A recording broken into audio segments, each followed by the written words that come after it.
अस्सलाम वालेकुम viewers, math city में खुश आमदीद। व्यूअर्स, आज हम कम्प्लेक्स का एक इम्पॉर्टेंट थ्योरम सॉल्व करेंगे, triangle inequality. Triangle inequality z1 plus z2 whole का जो माड होता है ये लेस देन इक्वल होता है z1 का माड प्लस z2 के माड की। तो इसको सॉल्व करने के लिए सबसे पहले हम लेट करेंगे let z1 and z2 any complex number. z1 और z2 कोई से दो कम्प्लेक्स नंबर हैं जिनको a प्लस बी आयोटा की फॉर्म में लिखा जा सकता है। इसके लिए हमारे पास सबसे पहले हम एक क्वांटिटी देखेंगे। ये क्वांटिटी हमारे पास होती है z के माड का स्क्वायर इक्वल होता है z का कॉन्जुगेट। यही इधर अप्लाई किया है, z के माड का स्क्वायर इक्वल होता है z और z का कॉन्जुगेट। तो z1 प्लस z2 होल के माड का स्क्वायर इक्वल आ जाएगा z1 प्लस z2 और z1 प्लस z2 होल के कॉन्जुगेट के इक्वल। उसके बाद इसको सिंपल वैसे ही लिख दिया हमने, z1 प्लस z2 और z1 का कॉन्जुगेट प्लस z2 का कॉन्जुगेट, ये हमारे पास आ गया। अब सिंपल हमने इनको मल्टीप्लाई कर दिया, z1 को मल्टीप्लाई किया z1 के कॉन्जुगेट के साथ, तो z1 का कॉन्जुगेट आ गया। उसके बाद इनको मल्टीप्लाई किया, z1 z2 का कॉन्जुगेट आ गया हमारे पास। अब इसको मल्टीप्लाई किया, z2 को मल्टीप्लाई किया z1 के कॉन्जुगेट के साथ, तो z2 z1 का कॉन्जुगेट, फिर z2 को z2 के कॉन्जुगेट के साथ मल्टीप्लाई कर दिया। अब z1 और z1 का कॉन्जुगेट, जैसे ये z और z का कॉन्जुगेट इक्वल होता है z के माड के स्क्वायर से, इसी तरह से z1 और z1 का कॉन्जुगेट इक्वल होता है z1 के माड के स्क्वायर के, प्लस ये सिंपल उसी तरह से लिख दिया और इसको भी उसी तरह से लिख दिया, प्लस z2 और z2 का जो कॉन्जुगेट है ये इक्वल आएगा z2 के माड के स्क्वायर के इक्वल। तो ये सिंपल वैसा ही लिखा। अब z1 और ये z2 का कॉन्जुगेट, इसको भी वैसे ही लिख दिया, इनको चेंज कर दिया है, z1 को पहले लिख दिया है और z2 को बाद में, प्लस z2 के माड का स्क्वायर, उसके बाद ये आ गया। नेक्स्ट हमारे पास है z1 के माड का स्क्वायर प्लस z1 और ये z2 का कॉन्जुगेट, सिंपल उसी तरह से लिख दिया है, प्लस इधर हमने क्या किया है, z1 जो है इसका कॉन्जुगेट था, इस पर हमने कॉन्जुगेट लिख दिया है, ये z1 का कॉन्जुगेट है, z2 पर कॉन्जुगेट नहीं था, तो हमने इसको कैसे लिखा है, हमने इसको इस तरह से लिख दिया है, z के कॉन्जुगेट का कॉन्जुगेट इक्वल होता है z के। इसी तरह से हमने, हमारे पास z2 था तो इसको हमने लिख दिया है z2 का कॉन्जुगेट का कॉन्जुगेट, हमने इसको इस तरह से लिख दिया है, प्लस z2 के कॉन्जुगेट का स्क्वायर। अब इसको हम एक्सप्लेन करते हैं। ये जो z1 z2 का कॉन्जुगेट है प्लस z1 z2 के कॉन्जुगेट होल का कॉन्जुगेट, इसकी जगह पर हम एक वैल्यू पुट करेंगे।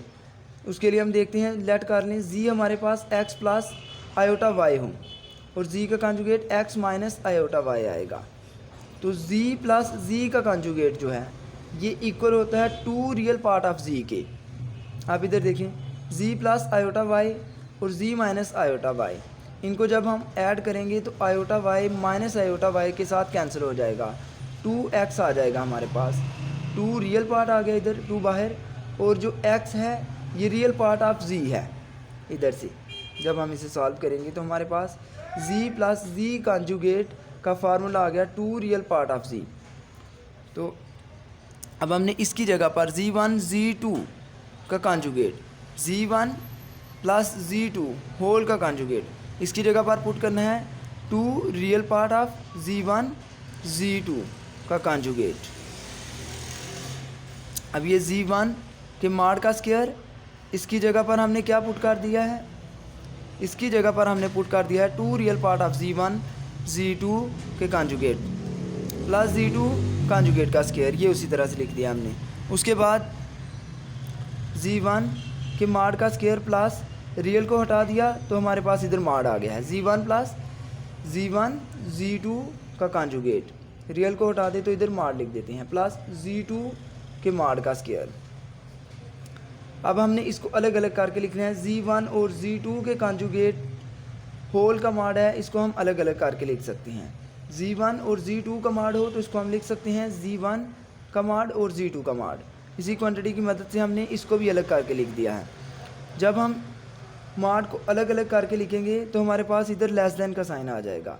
z1 का स्क्वायर, z1 के माड का स्क्वायर प्लस 2 z1 का माड, z2 के माड का स्क्वायर प्लस z2 के माड का स्क्वायर आ जाएगा इधर। सिंपल ये वही लिख दिया जो हमारे पास ऊपर था। फ़र्क ये आया है कि इसको हमने अलग अलग जैसे ही किया है, इक्वल का साइन लेस देन इक्वल में चेंज हो गया है। अब यहाँ पर हमारे पास एक फार्मूला बन गया, ये a का square plus 2ab plus b का स्क्वायर। तो इसको हम क्लोज करेंगे।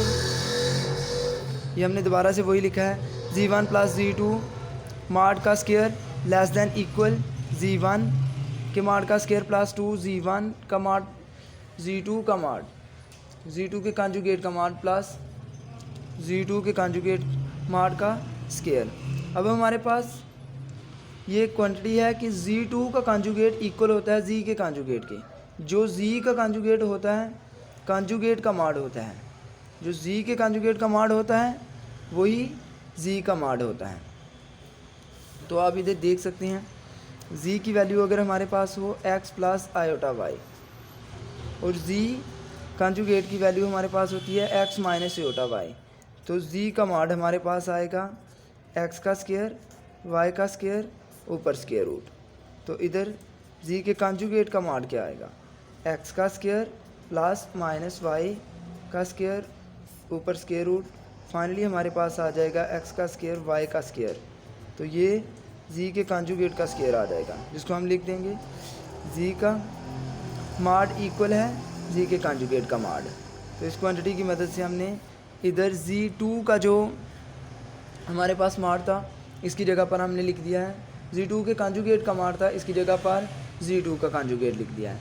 z1 का माड का स्क्वायर प्लस 2 z1 का माड, z2 का माड प्लस z2 के माड का स्क्वायर, a का square plus 2ab plus b का स्क्वायर। सिंपली इसको क्लोज करते हैं। स्क्वायर के नीचे वाली वैल्यू जो है वो a की वैल्यू है, z1 का माड, इधर स्क्वायर के नीचे वाली जो वैल्यू है ये b की वैल्यू है और ये z2 का माड आ जाएगा हमारे पास। तो हमने इसको क्लोज किया और ये लिख दिया इधर लेस देन इक्वल z1 का माड प्लस z2 का माड होल का स्क्वायर। इधर भी स्क्वायर है, इस साइड पर भी स्क्वायर है, तो बोथ साइड पर स्क्वायर रूट लें तो हमारे पास ये क्वांटिटी आ जाती है z1 प्लस z2 होल का माड लेस देन इक्वल z1 का माड प्लस z2 का माड। तो यही ट्राइएंगल इनक्वालिटी थी, इसी को हमने प्रूव करना था। Hence prove. आई होप आपको वीडियो अच्छी लगी हो। वीडियो अच्छी लगी तो लाइक करें, कमेंट्स करें और चैनल को सब्सक्राइब करें और अपना ख्याल रखें। अल्लाह हाफिज़।